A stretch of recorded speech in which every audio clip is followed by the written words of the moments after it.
All right, so new unit, starting foraging.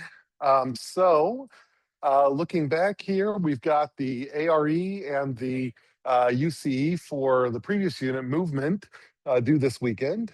And then, this unit is 3 lectures long. So today, Tuesday, and Thursday. So the foraging reading and the foraging comprehension assignment will be due next Sunday. So the reading, I think, is a nice, kind of a cool little study that they did on these burrowing owls that, for reasons that they were studying in the paper, lined their burrows with mammal species. And so the question was, why are they doing that? And they investigate a bunch of hypotheses. And I really like this paper because it even creates like a table of hypotheses and predictions. So it's like there are like these 6 hypotheses, and then there are these like 7 things we could measure.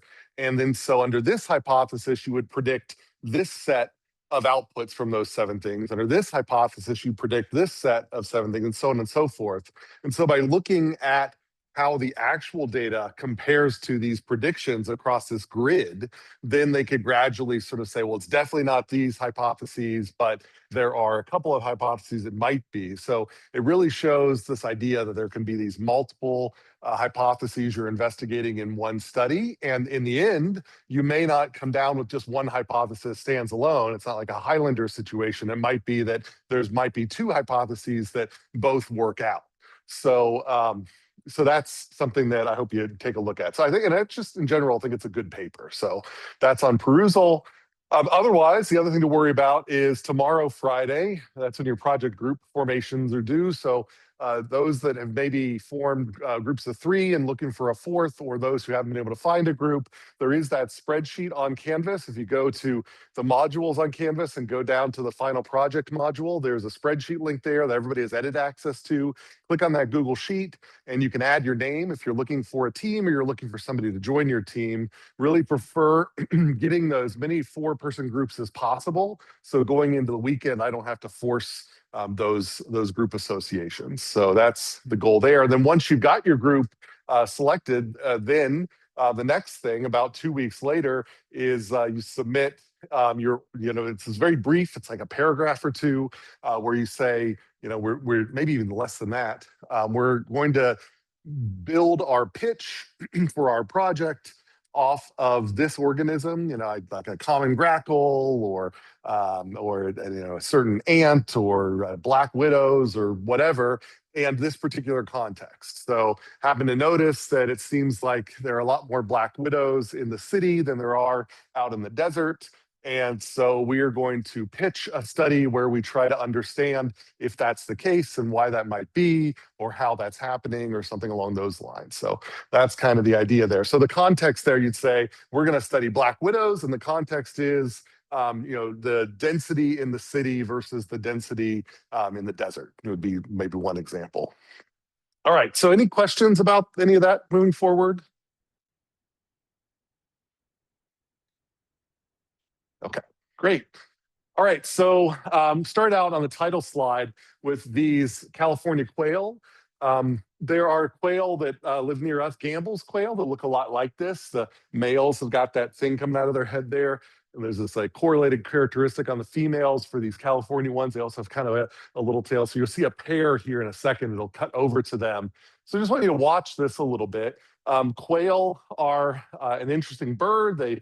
They've captured the imagination of behavioral ecologists, not for all of the normal birdie things they do while flying around necessarily, but for the stuff that they do on the ground.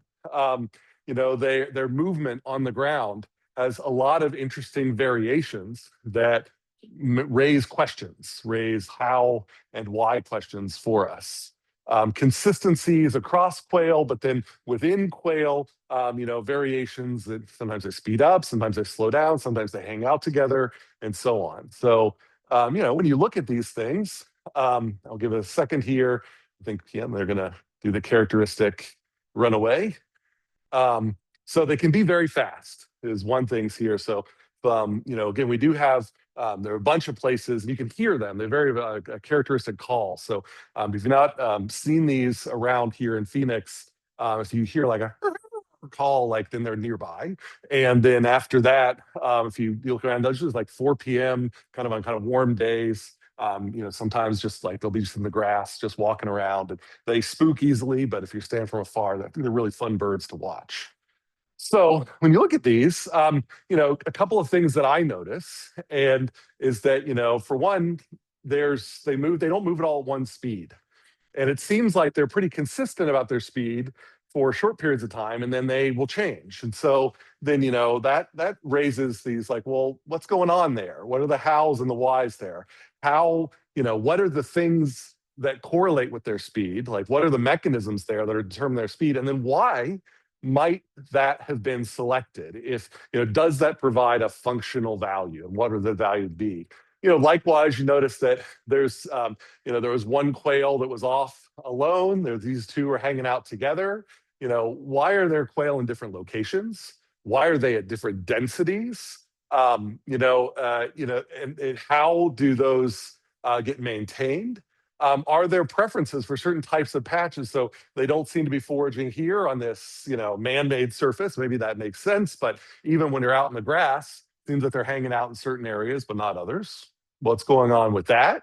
Then there are different strategies of individual quail in response to social information. So how do quail respond to other quail around them? And does that differ from quail to quail? And related to that, sometimes these quail have their heads up, they're looking around. Sometimes their heads are down, they're looking for food. How often do they spend their head time with their head up versus their head down? And these are all questions that invite, us doing studies, trying to test hypotheses on these sorts of things. And these are all the types of things that we're going to be talking about in this unit, which is why I bring that sort of stuff up. Not all today, but this is trying to motivate the types of things that we're trying to answer in this unit. All right, so because this unit's about foraging, then the claim here is that all of those things, we can at least test hypotheses that have to do with food. And food is a major driver of movement. It's not only a major driver of movement for animals, but also for plants. What are plants? The easy definition, plants are planted. So plants don't move, at least not horizontally, not really, not very much. There are some exceptions, but generally speaking, they are in one spot, but they do move vertically. They are fighting for access to the sun. There have been intricate game theoretic models trying to explain the patterns you see in forest canopies about plants fighting each other for access to the sun. Plants that will shoot up as fast as possible and then umbrella out in order to shade out their competitors and get access to the sun. So to a plant, the world is vertical. So they look kind of boring maybe to us because we're not used to moving in that direction. We're not used to moving at that time scale. But if you sort of look at them under time lapse, then you can see as interesting movements vertically as you can see in animals horizontally. But the key point here is like they're fighting for access to their energy source, which is the sun. They are autotrophs. They can make their own food. They don't rely on others. So that's kind of a key thing, and of course that that's a key difference between plants and then animals. Animals are animated.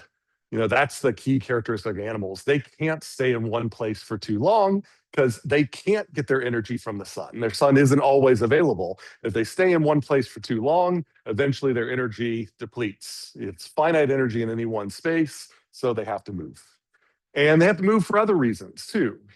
Plants can reproduce while standing in place. They have ways to send out their gametes, to send out their clones, et cetera, without having to move around.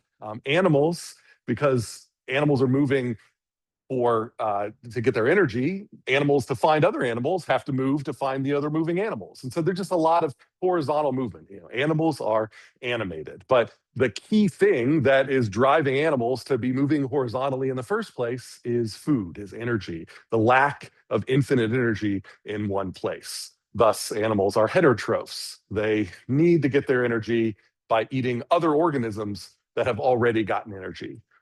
So that's where we get to producers and consumers and so on. So it's basic ecology stuff. But the point I'm trying to get here is that we spent a whole section last time talking about movement.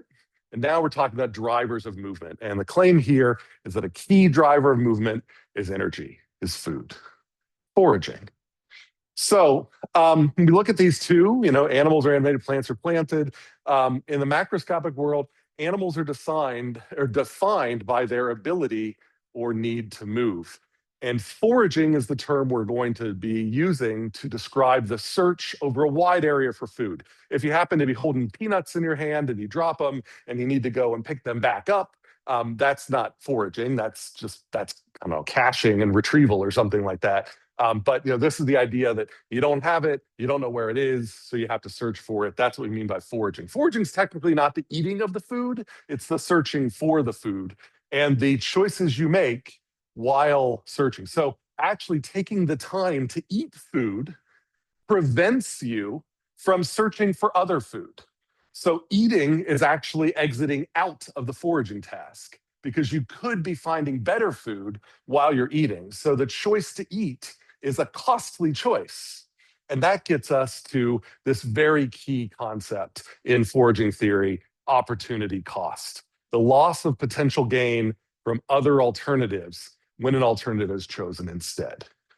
So you're walking, you're in the MU, you decide to stop at Qdoba or whatever, you eat there, and you don't realize that a new place has just opened up, and that might have been actually a better pick for you that day, but you decided to stop there.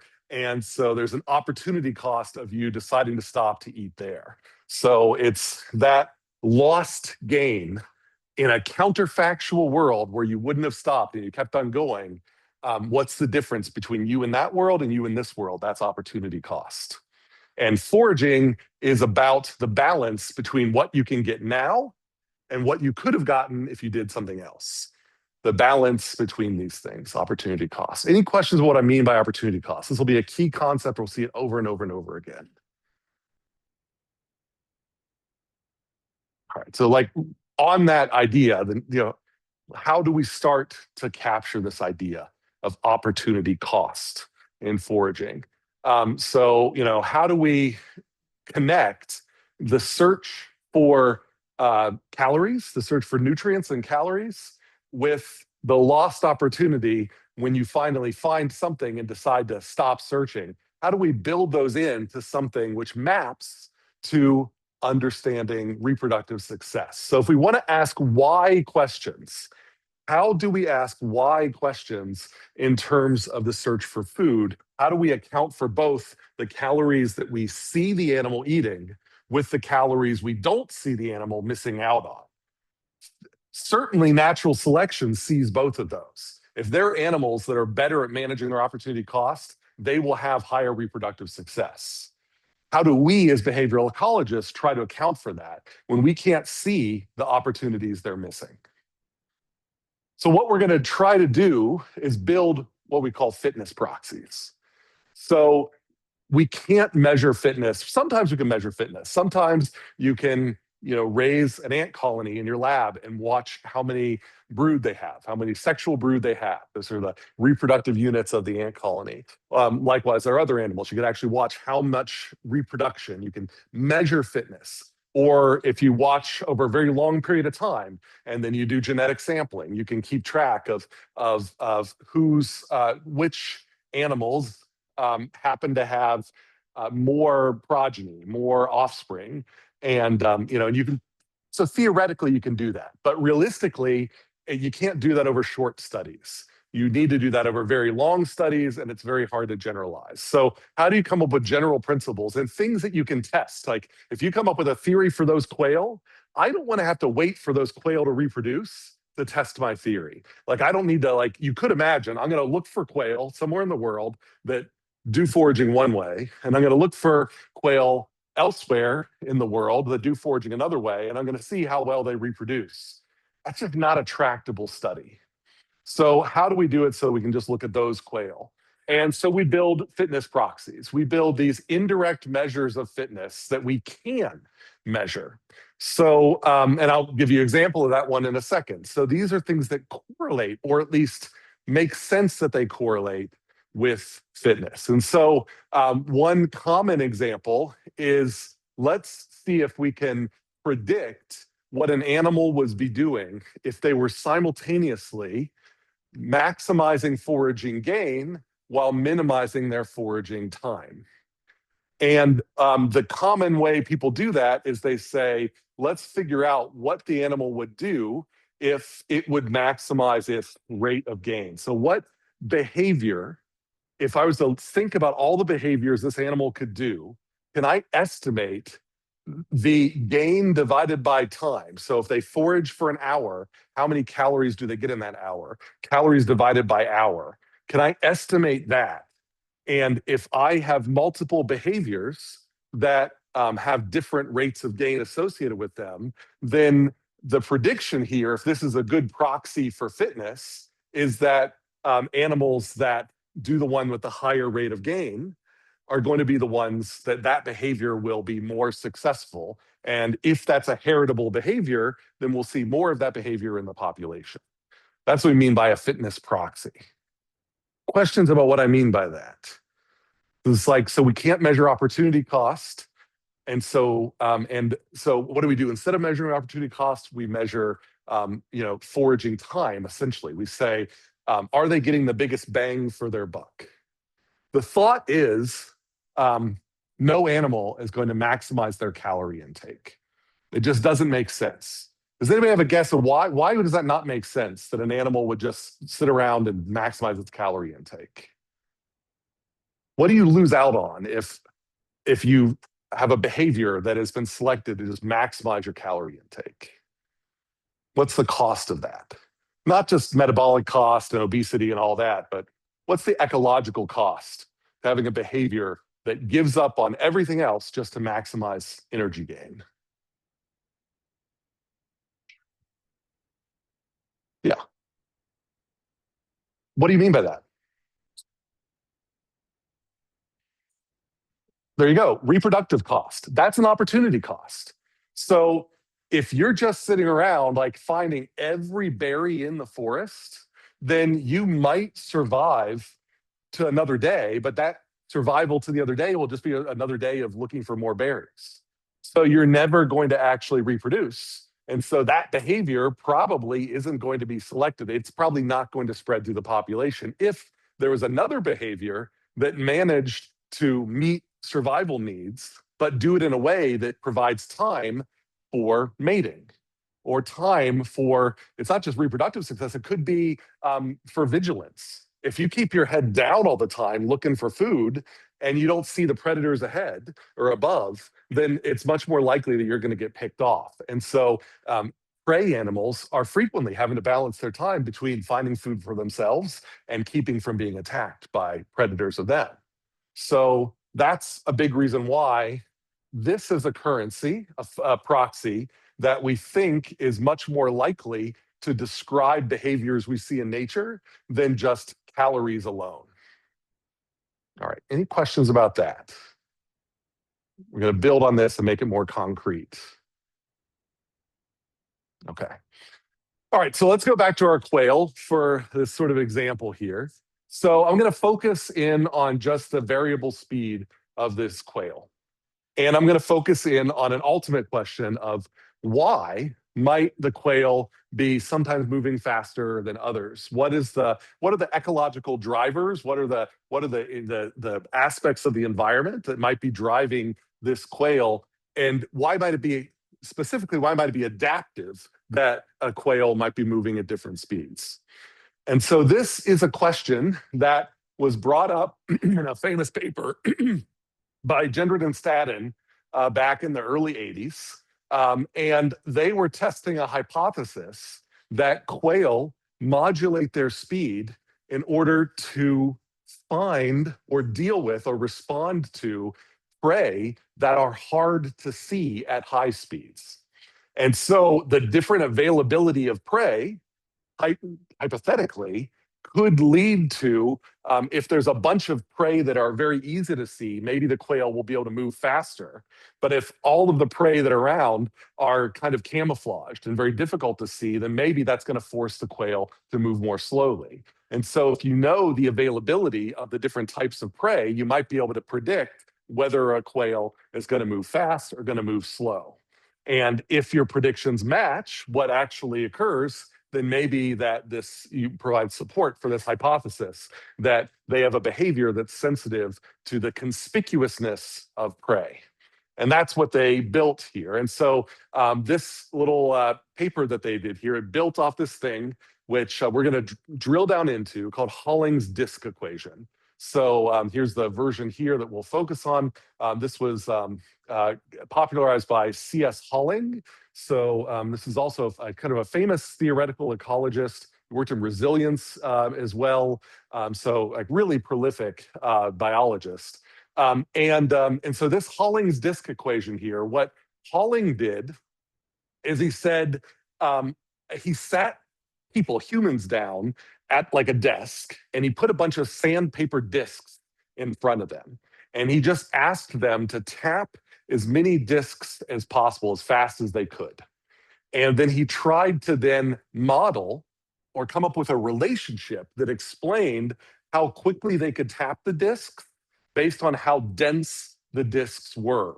So the thought was that, this is modeling how a predator might respond to prey that get more and more dense in a habitat. So like maybe at low densities, the predator, if you increase the density, you immediately see an impact on the catch of the predator. But maybe once you hit a sufficiently high density, then the predator becomes the limit itself, and it doesn't actually matter that you're going to get more density or less, because at that level, things aren't limited by the density, they're limited by the predator. That was kind of the idea here. And so he had people do this tapping of discs. And so this ends up being a rate of gain. This ends up being that fitness proxy that we were just talking about here. And so the things that go into this are this is the number of prey captured per unit time. It's a rate of gain again. So again, that's the number of discs tapped by the human per rate of time. It's Holling's disk equation. The handling time, this is modeling like if you are a predator and you capture a prey, once you capture it, it takes a certain amount of time to eat that prey. And while you're eating that prey, you can't be searching for other prey. That's the handling time. For someone searching for discs on a table, they might do a search, but once they've located a disc, they need to go down and tap that disc. That time it takes for them to move their finger down to touch that disc, that's the handling time in the human example there. So you can measure that. It takes half a second for someone to go and touch a disc. And then there's this instantaneous rate of discovery. And so for the human, that's that if you have a bunch of discs that are out there, if you take one of them, you could say, well, how long does it take for the human to go and hit that one, like just to move over there? And if you say, well, for all of them that are out there, on average, if you picked any one of them, how long would it take for someone to move their hand to that?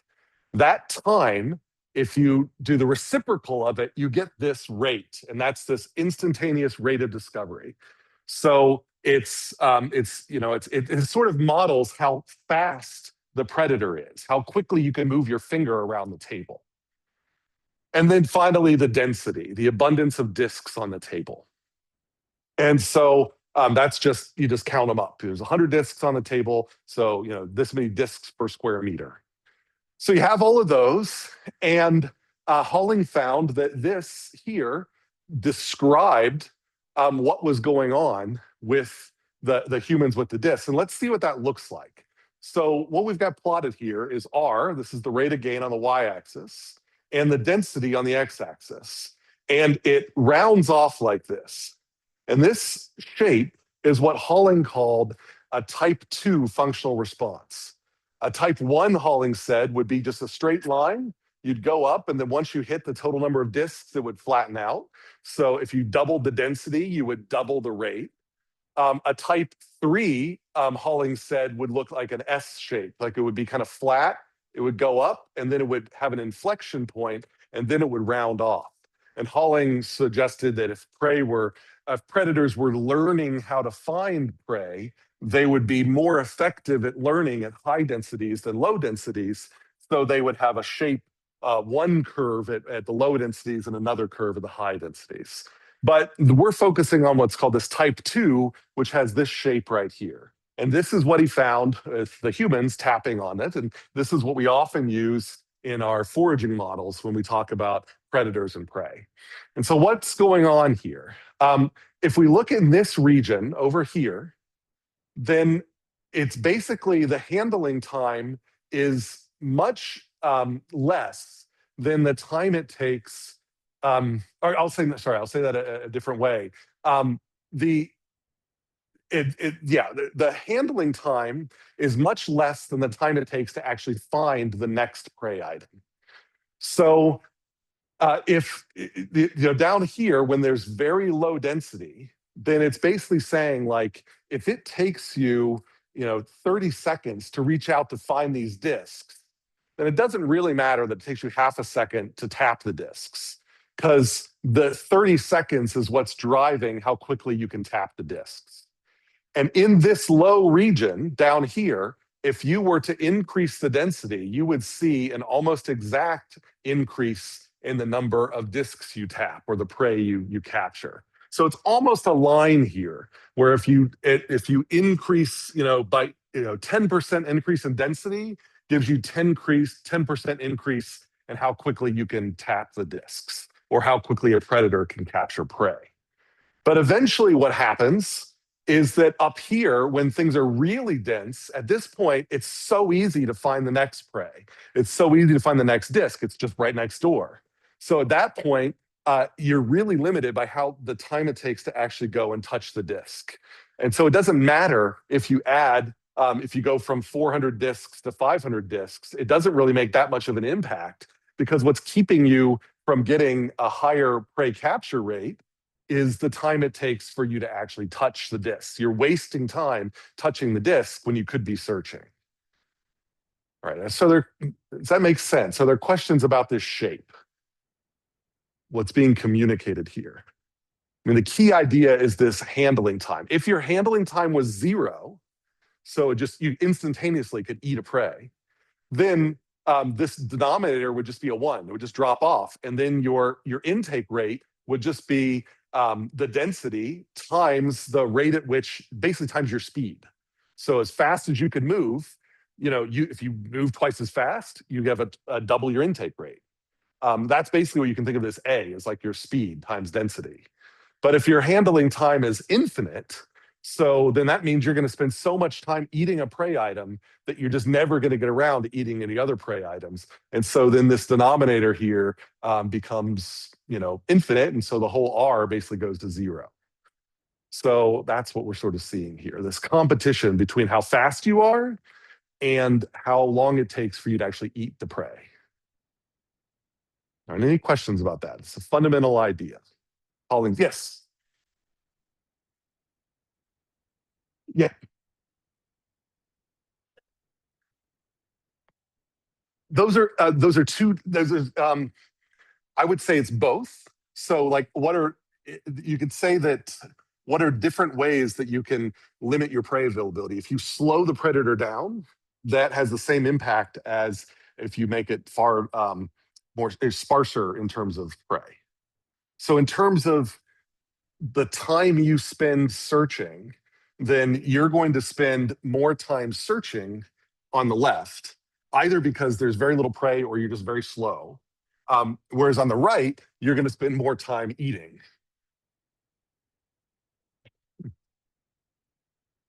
So predator limited, prey limited. Well, I mean, I guess it's predator limited in terms of speed, but it's like environmentally limited, like it's search limited or processing limited. That's maybe a better way to view it.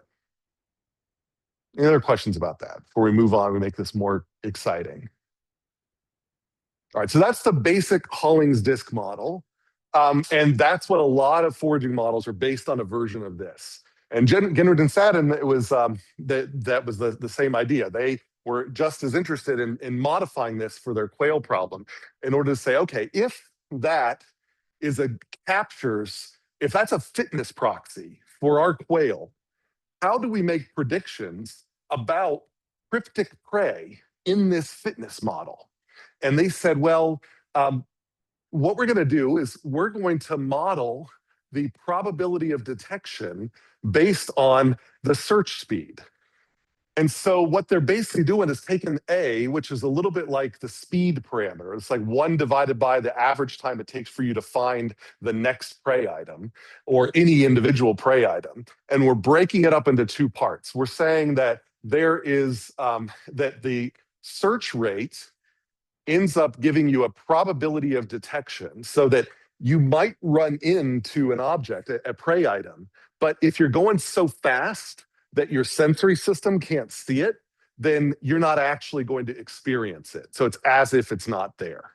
So that's what we see kind of built up here is that we've got our instantaneous encounter rate. That's like if you could see it, you would actually experience it as, like, you actually see the prey. But because you're moving so fast, your probability of detection filters a bunch of those out. So you're just missing out on a bunch of them because you're traveling so fast that your probability of detecting any of them is really low. And so that creates a much lower A for your Hollings disk model. So this gives a way to, for one prey type, and then more interestingly, for 2 prey types of different conspicuousness, a way to predict what the optimal search rate, the fitness, a fitness proxy, a stand-in for fitness. It's a way to predict for different environments, like you've got 2 prey that are both conspicuous. You got 1 prey that's conspicuous, 1 prey that's cryptic. You got different densities of both. So under these different hypothetical scenarios, you can predict what the best speed is for that animal. And then you can see if the patterns of speed match the real quail. That's what we're building up to. So before we get to that, and add more wrinkles to this, are there questions about this idea? That they're adding into the standard Hollings disk model a model of detection probability based on speed, making it harder to see certain prey. Oh yeah, thank you. That's a great question. So there's different curves here. So the idea here is that this is, they said, we don't know for the quail sensory system what that relationship actually is, the relationship between speed and probability of detection. We think that at some top speed that the quail just can't see anything, and at some low speed it can see everything. But how you get from there to there, it could be a number of different curves. And so they were modeling, they said, well, for different bends here, then you could say this is like, for this quail, it's really hard to see things at any speed. But for this quail, it can see things at pretty high speeds, and then it drops off right at the end. So they can model different sensory systems and their sensitivity to speed. So this is high sensitivity to speed, and this is low sensitivity to speed. And then they can do a sensitivity analysis to see, do our predictions make sense only for really sensitive animals, or do our predictions match for all sensitivities? That's kind of the idea there. Does that make sense?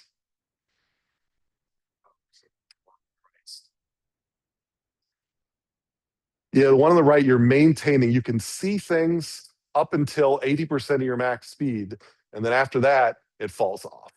But the one on the left, you can see things that when you're stopped, but if you get even 20% of your max speed, then you're already falling off. So you're really sensitive to speed on the left, and you're not very sensitive to speed on the right. Any other questions? Okay.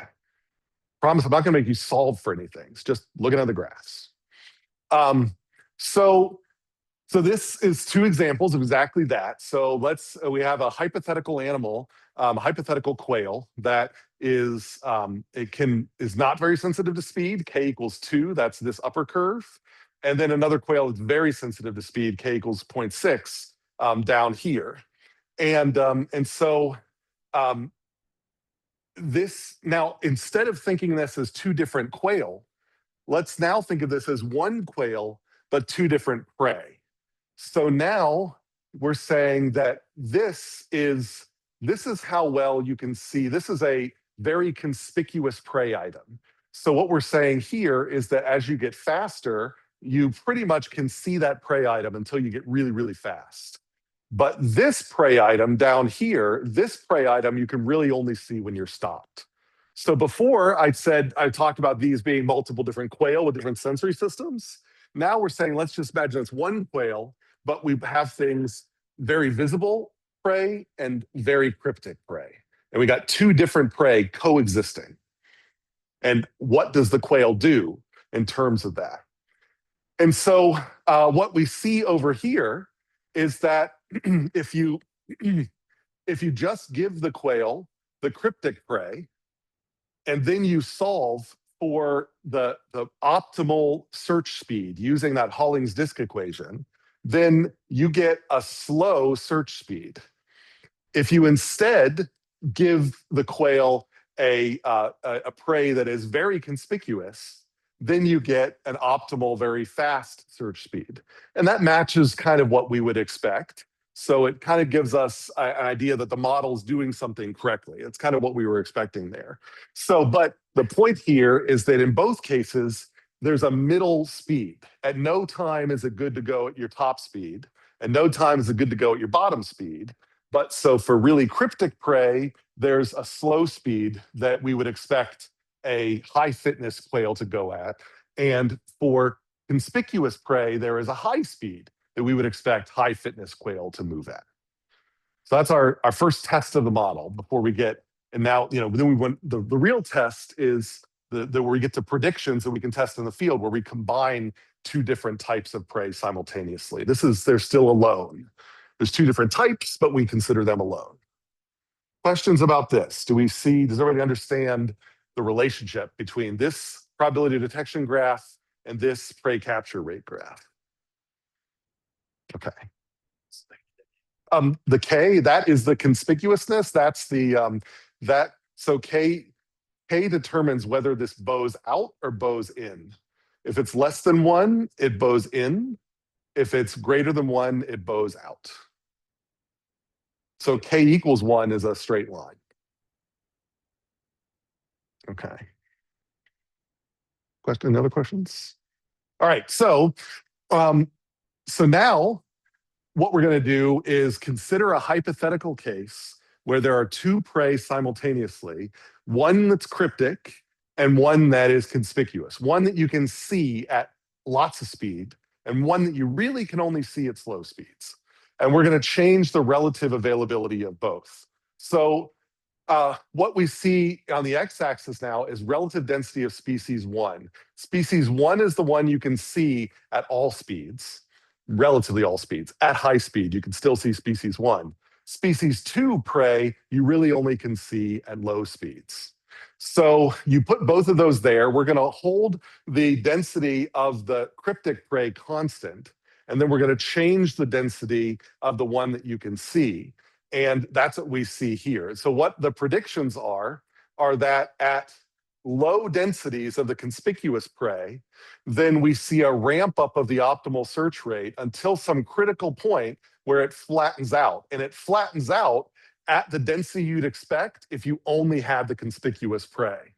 So what you're seeing here is that the optimal prediction, and this is reflected in this one over here as well, the frequency in the diet here. So this is saying that this is the frequency of prey 1 in the diet. After some critical density of prey 1 to prey 2, then these all go to 100% prey 1.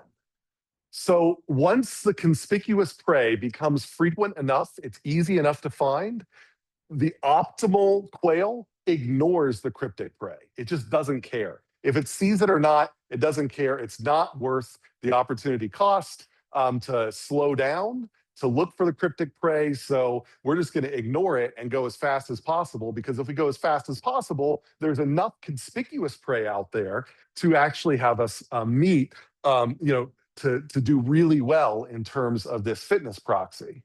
So only when there's very few conspicuous prey do you adjust your behavior to start looking for cryptic prey.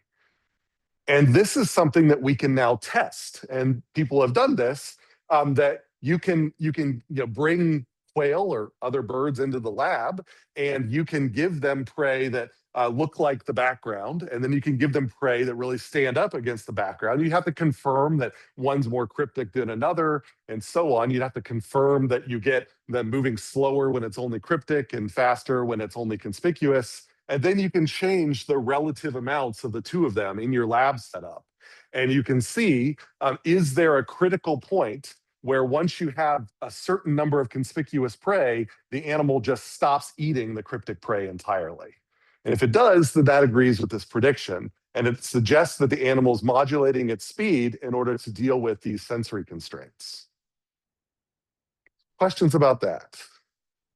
Clear the idea here.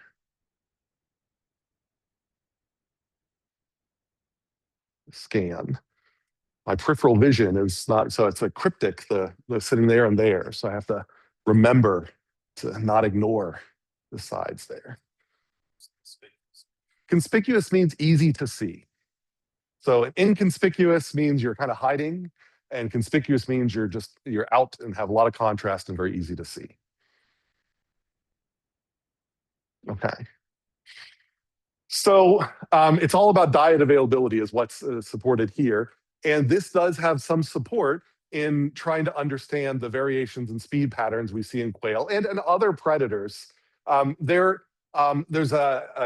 actually been involved in a couple of other projects that have to do with predator speed. And there are other things that drive predator speed too. But the point is that it's very rare across the animal kingdom the predators move at their top speed.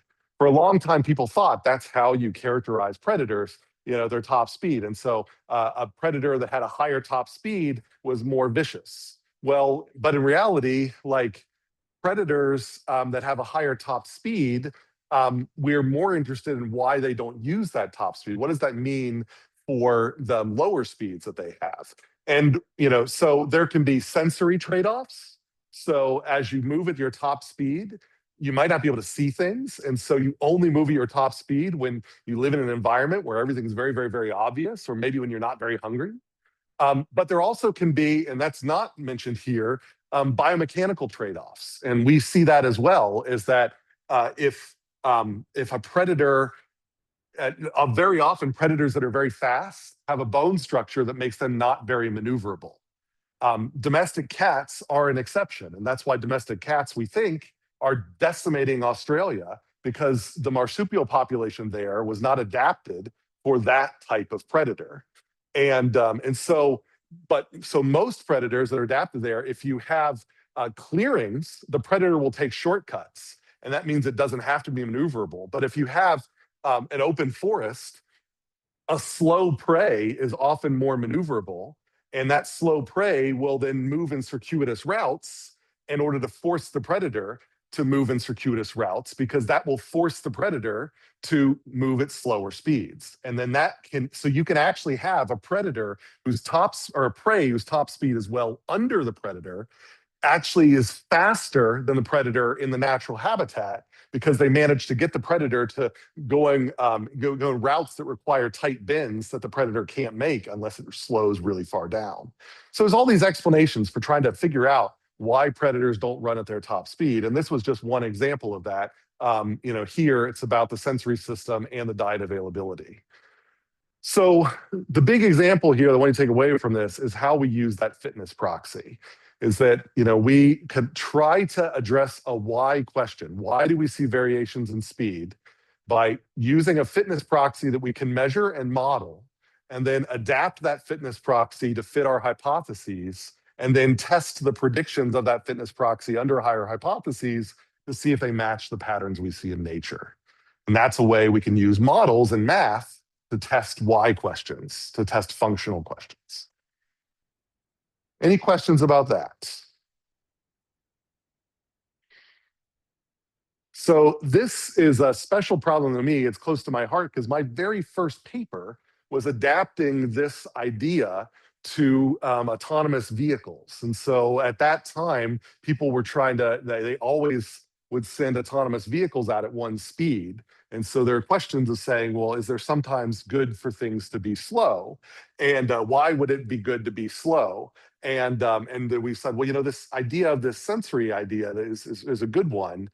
Can we take the general concept that Jenner and Staddard did, and then I generalized the math to make it more, make it something that you don't need a computer solver to solve, that you can solve very quickly without simulations, and you can apply it to a wider range of cases. And then that was able to then be applied on mobile vehicles. And so then those vehicles, based on their sensory constraints, could choose to slow down based on not only what they potentially could sense, but the things that they needed to sense at the time. So that's kind of the cool thing about this quail problem, is that the quail's not only picking out its speed, it's picking out its diet too, simultaneously. It's saying, like, I'm going to choose not to eat this object or this prey. And because of that, I'm going to allow myself to go faster. But it's got those 2 degrees of freedom that it has to deal with simultaneously. My diet, if it chose a bigger diet, it would have to choose a slower speed to enable that diet. So somehow the quail has a mechanism, a how question. How is the quail figuring out how to do that? This is how we answered, and this is just an equation from that paper, but this is how we answered it for a robot. We said that here is a mechanism that we propose that will lead to the Jenner and Staddard solution using things that the robot can calculate. It is a mechanism that is implementable on a robot that will lead to that simultaneous choice of what things am I going to do today and how fast am I going to look for them. That simultaneous choice. That's like the interesting question. So we got an artificial system to do it, but then the next question you could ask about the quail is, well, then what is the neurological mechanism that is allowing the quail to do that, to make those simultaneous decisions? We know it seems to be making those decisions, but we don't know how. So that's the next thing you could go towards. All right, so any questions about that before we switch gears to a much slower animal?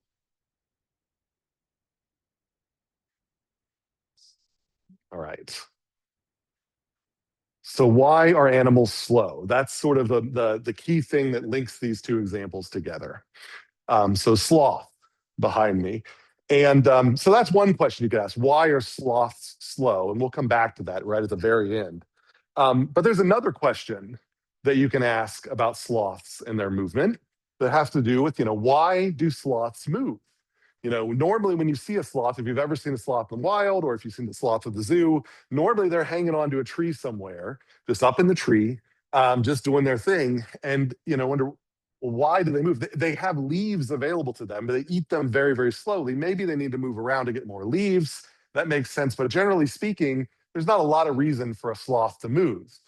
And there's a particularly puzzling movement problem that behavioral ecologists have tried to figure out and eventually came up with this really interesting story, is not just how they move among the canopy, but the question of why do they ever come down the tree? And why do they come down the tree to poop? That's the key question here.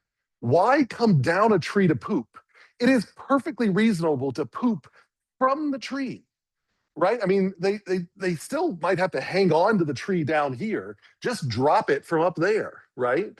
And yet, this is expend a huge amount of energy. You got to control your descent down the tree, and then you got to climb back up the tree.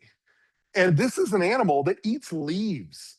Leaves are deficient in like everything. That's why sloths have tiny little brains. They're generally, not very smart animals. They don't have a lot of capacity up there. They don't get a lot of energy from their leaves. The leaves are somewhat toxic, so there's a koala issue kind of going on there too. There's a lot of weird, it's hard. That is a niche that they have found a way to survive on, but that is not a very productive niche. It's just a niche, that someone needed to exploit, and sloths, they fit into that community, they fit into that niche. But it's not a niche that would suggest a lot of movement. And yet, this is how they defecate. And defecation, as you know, is a pretty important thing for an animal to do. So what's going on there? Well, It turns out there is a very complex and interesting story involving a mutualism, which explains this behavior. And so let's walk through that. And it does then tie to foraging. It does then tie to this issue of how do they get their nutrients and how do they get protected from being eaten by other things that might eat them. So there's foraging all over the place here. So as I mentioned, they spend most of their time in trees. They eat nutritionally poor leaves, relatively small brains, sedentary lifestyle, very little energy. Um, and when the other puzzling thing about them is if you look at a sloth, 3% of its biomass. So for me, it's like a gallon of water. So it's like imagine if I was covered in a gallon of water's worth of algae right now. That's a sloth. So that's a lot of biomass. That's the green that's covering their fur. So in the picture that you saw, the real picture, and you can kind of see it drawn in here. So they have a lot of algae on them too. So they have this algae on them and it's growing and they do eat from that algae. And that algae does seem to provide them a lot of things that their leaves don't. So it is an important source to get that algae and to maintain that algae on their bodies is something that's important. So remember those things. So that's the background for the sloth here. So let's think about them climbing down this tree and what happens. Well, it turns out that, they descend from these trees and they defecate. And it turns out that there are moths in this sloth fur, and we'll come back to why they're there. But those moths in a sloth fur, when the sloths come down, these moths will often come off the sloth, go into the sloth poop, and lay eggs. And then they'll go back into the sloth there, but then the eggs then are now in the sloth poop. And those eggs, when they develop into larvae, the larvae is coprophagous. So what does coprophagous mean? Anybody know? What's a copra? Yep. Eats poop, right? These are poop-eating larvae, poop-eating maggots. So they are down in here and they're eating the poop. And they're eating the poop or whatever as the sloth can go back up the tree. So the moths laid their stuff in the poop. The larvae ate the poop. The larvae develop into moths. The sloth is up the tree. Well, what do moths do? They fly up. And what do they find? They find a nice, big, healthy sloth there. And they then take up residence in their fur. So you have a bunch of moths that are living in the fur of the sloth. What happens to moths eventually? They die. So you have living moths and dead moths in the fur of this sloth. So then what's going to happen to those dead moths? Well, it turns out there's also a fungus that lives in the sloth fur. And that fungus breaks down the dead moths and it releases nutrients into the fur that are perfect for, guess what? Algae to grow. So it appears like the only way you get the algae to grow is if you've got the dead moths being broken down by the fungi.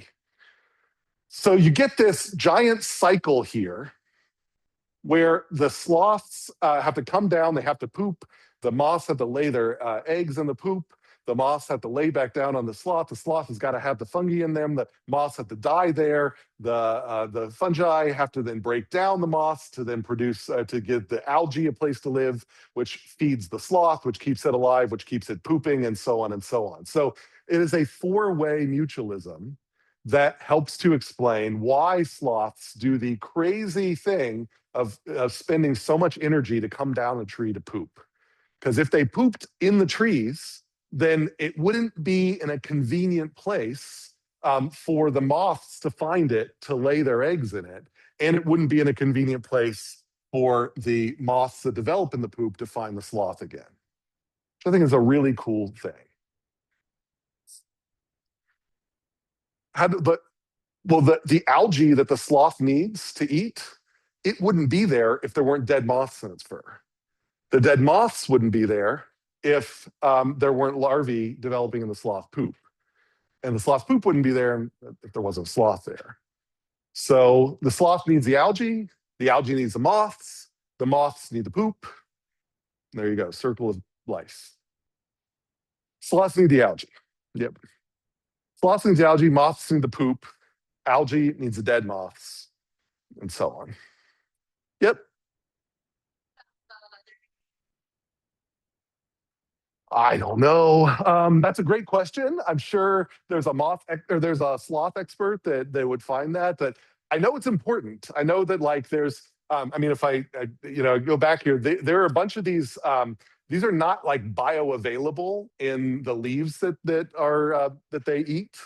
And so, I mean, theoretically, some of these things, like in elemental form, you could probably find them in leaves, but the fact that they're sort of bioavailable for the sloth to then incorporate, that's sort of the issue. So I think it's a lot. Yeah. I think like the leaves provide, fiber, like a lot of leaves, like that's the big thing a lot of leaves provide. And the other thing, like, why are why are herbivore dinosaurs gigantic? Anybody know? Because or it's also a lot of ruminants are very large animals, and it's because you get so little out of leaves, you have to kind of let them stew in large piles for a long amount of times. And so animals that eat leaves often have digestive systems that are much more like little tiny bits of your, like, if you think about human A&P and you're going through the GI tract and there's like duodenums and other things and things that like, you're like, oh, it's just this little hanger on. If you look at like a koala's GI tract or a sloth's GI tract, these things are gigantic. They take up a huge amount of the gut. Like it's just like a totally different resource allocation. And it's to allow leaves and other things like leaves to sit there for long periods of time because you need, in order to break them down, it's so hard to break them down, you just can't pass them through. So a lot of cool things that go on, getting leaves. But the whole point is leaves, you don't eat a leaf and expect, it's like, eating a salad with just lettuce. Like it's probably not going to be very rewarding. And so, this is sort of the salad dressing for the sloths of these algae. Any other questions? It's a very good question. I wasn't trying to be dismissive. It's just, I'm not a sloth expert. All right. So yeah, it's a cool cycle for sloths. So sloths come down trees to poop because their leaves are nutritionally poor. I think it's a really cool story there. But it does, we can go full cycle here. And I mentioned like one of the things that links the sloth to the quail is trying to understand why animals move slowly. So, in the quail could move fast, but they move slow. In the case of the sloth, why is there a slow niche? And there's a colleague of mine who's now the dean of engineering at UCI, Magnus Egerstedt, and he started developing this when he was a faculty at Georgia Tech.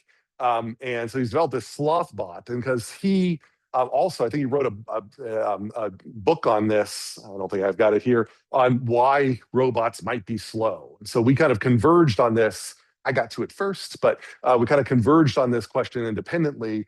And so he was interested in environmental monitoring tasks. And so he was trying to think like if we wanted to create robotic adaptations that could last for very long periods of time, taking data in a spot in the environment without human intervention, how would we make that work? If it needs to move around a little bit, it needs to harvest the sun and these sorts of things. And so they did a lot of reading on how sloths work and then tried to build vehicles that kind of mimic some aspects of sloths. And they called it a sloth bot, and they thought that was a more effective. So it was his example of that rather than building fast robots, like a lot of people were interested in, like get excited about slow robots. And so that's kind of a more ecological perspective on design, which I think I like. But that's just an aside. And that's sort of our foundations here. So any questions about this idea? The big thing I want to take away, opportunity cost, huge. We're going to see that over and over again in the next two lectures.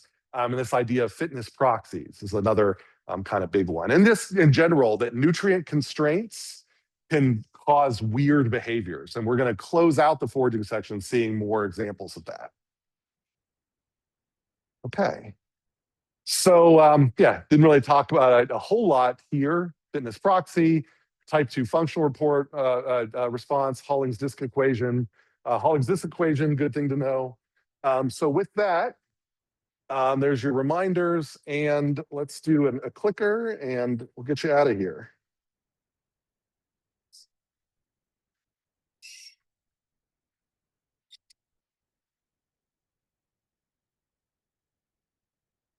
All right, so for your multiple choice, not multiple choice, for your short answer, just give me an example of something that represents an opportunity cost to eating something.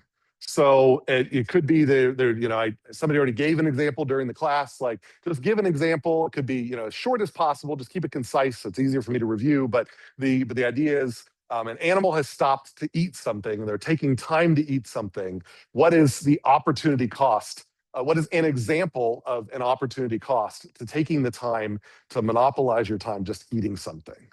So what are other things you could be doing with your time, basically? And that's all I've got for you. So I hope you have a good weekend. Get your team selections in. I'll hopefully finalize those then over the weekend, and we'll see you for Foraging 2 on Tuesday.